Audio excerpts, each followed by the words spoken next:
Sir since आप block deals का जिक्र कर रहे थे, जिसकी वजह से भी आप कह सकते हैं कि मार्केट की स्ट्रेंथ अटक रही है, लेकिन क्या इस ब्लॉक डील में भी मौके हैं? क्योंकि 3-4 बड़ी ब्लॉक डील्स हैं आज।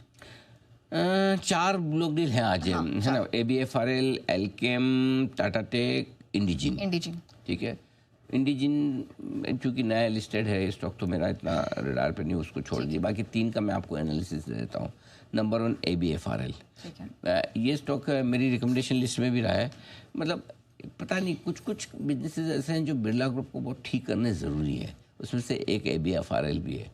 इतनी स्ट्रॉन्ग ब्रांड्स, मतलब इनका पोर्टफोलियो का आपका दिमाग काम नहीं करेगा। बहुत बढ़िया कंपनी, सब तरह से अच्छी है। खाली डेट के इश्यूज हैं, एक्सपांशन इन्होंने एग्रेसिव किया था, उसकी वजह से डेट वेट है। थोड़ा सा पैसा डाल के प्रमोटर इसको बहुत अच्छा कर सकते हैं कंपनी को। आप ट्रेंड को देखो, क्या टर्न अराउंड किया उन्होंने। सो आई थिंक एक ईयर एक बिरला ग्रुप की इन कंपनी में जो वैल्यूशन होने चाहिए, ABFRL में वो वैल्यूशन नहीं है। AB कैपिटल इतनी पुरानी NBFC कंपनी, सबसे पुरानी में से एक है, जिस लेवल के वैल्यूशन होने चाहिए वो नहीं है। आइडिया आप खुद देख लीजिए क्या हाल है उसके। मतलब ये तो ठीक है कि आपको सीमेंट बिजनेस बढ़िया पैसा बना कर दे रहा है, मोटा पैसा आपका वहीं से आ रहा है। और एक एल्यूमिनियम हिंडाल्को, 2 बिजनेसेस बहुत जोर से चल रहे हैं। बाकी में ऐसा मज़ा नहीं आ रहा है एक्चुअली, जो आना चाहिए कायदे से। ABFRL में जब जब आपने सोचा कि पैसा बनेगा, उस समय ये स्टॉक आपको डिच कर देता है।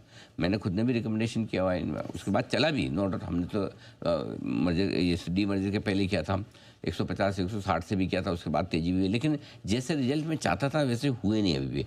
सो मेरा ये मानना है कि पैसा बनना थोड़ा इस स्टॉक में मुश्किल है, तो अवॉइड करें, ज़्यादा बेहतर है।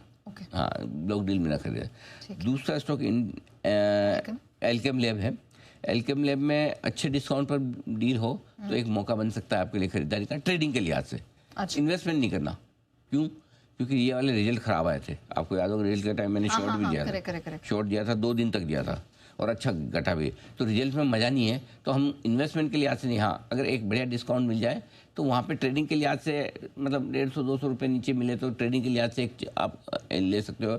वहाँ से 50-75-100 रुपये आपको ट्रेडिंग के मिल सकते हैं 1-2 दिनों में।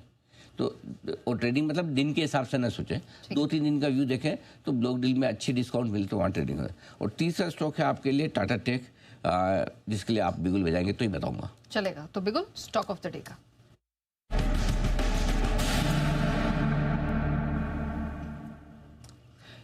ब्लॉक डील की फ्लोर प्राइस 744 रुपये रखी है इन्होंने, ठीक है। और मैं उम्मीद करता हूँ 3% के डिस्काउंट है, उसके नीचे शायद ना हो।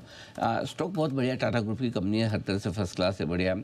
हमारी ये भी रिकमेंडेशन लिस्ट में रहा है, लेकिन स्टॉक चला नहीं है अब तक ज़्यादा, क्योंकि शायद ब्लॉक डील्स वगैरह का इम्पैक्ट था। तो ब्लॉक डील जिस प्राइस पर हो या फ्लोर प्राइस 744 उसके आसपास खरीदिए।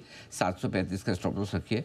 767, 775 और 780 के टारगेट होंगे टाटा टेक के लिए खरीदारी करने के लिए आज से। और वो इसलिए कि जितना बड़ा ब्लॉक सोचे थे उतना बड़ा ब्लॉक आया नहीं, और डिस्काउंट जितना सोचे तो उतना डिस्काउंट दे नहीं रही है। इसका मतलब डिमांड ठीक है, सप्लाई कम है, प्राइस भी ठीक है, करेक्ट। बाकी दूसरी ब्लॉक डील देखो ना, कोई 8% और कोई 10%, और फॉरेन प्रमोटर तो 20-20, 30-30% डिस्काउंट पे भी बेच जाते हैं, वेंट वगैरह, जैसा आपने देखा ना। तो इसलिए मुझे लगता है कि अगर तीनों चारों ब्लॉक डील में से कोई एक खरीदने लायक है तो टाटा टेक है। ठीक है, डन। अच्छा सर, अभी कल तो जो भी हमने करेक्शन आता हुआ देखा, लेकिन मिड और स्मॉल कैप कल ऊपर से यहाँ पर भी करेक्शन आया था, लेकिन क्या अभी भी ये तेजी के दावेदार हैं? देखो, रेंज बाउंड मार्केट जब भी रहेगा ना, तो मिड कैप स्मॉल कैप शेयरों में तेजी रहेगी, ये हमेशा का फैक्ट है। और अगर ट्रेंड तेजी का है, आप नीचे से तेजी के ट्रेंड में चल रहे हो, वो बदला नहीं है। और अगर लार्ज कैप्स नहीं चल रहे तो फिर mid cap small cap out perform करते हैं, और अभी भी कर रहे हैं।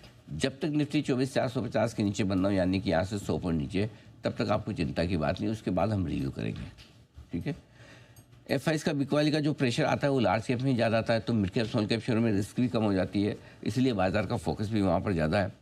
सेक्टर और स्टॉक स्पेसिफिक एक्शन तो चल ही रहा है, उस लिहाज से अच्छे मिड कैप्स में खरीदारी का मौका बन सकता है। क्या खरीदना है? जो कल दोपहर 2 बजे मैंने बताया था, mid cap PSU bank, PSU NBFCs जैसे कि REC, PFC, हुडको टाइप की होगी, है ना, FMCG शेयर और इंफ्रा शेयर, ये 4 ऐसे सेक्टर्स हैं जहाँ पर खरीदारी का आपके लिए मौका बन सकता है। ऑलराइट, चलिए, तो स्ट्रैटेजी तो हमने समझ ली, लेकिन सर अब